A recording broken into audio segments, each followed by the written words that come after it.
Nigeria is owing money. Not small money, not temporary money, trillions, to other countries, to international institutions, to investors who expect repayment, with interest. But here's the real question. What does Nigeria's debt have to do with you? You that just want stable electricity. You that want fuel prices to stop rising. You that want your salary to last until the end of the month. Because national debt does not stay in government reports. Eventually, it shows up in your daily life. As of 2026, Nigeria's public debt includes both domestic borrowing, money borrowed within the country, and external borrowing from foreign governments and global institutions. Nigeria owes institutions like the World Bank, the International Monetary Fund, the African Development Bank, and countries like China. It also owes international bond investors. Now, borrowing is not automatically bad. Every serious economy borrows. The real issue is this: why are we borrowing? How are we spending it? And can we repay it sustainably? That is where the conversation becomes serious.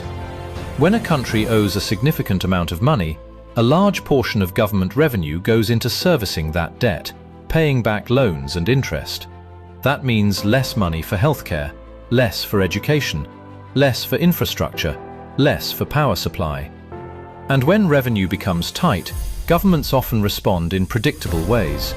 Taxes increase, subsidies are removed, public spending is reduced. So when fuel prices rise, when VAT increases, when electricity tariffs go up, debt is often part of the bigger economic picture. Debt also affects global perception.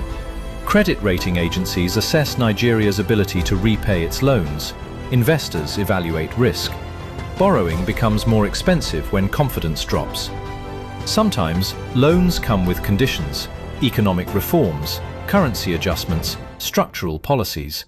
Now, reforms are not always negative, but the concern is this: are we borrowing strategically for long-term productivity, or borrowing to survive short-term pressure?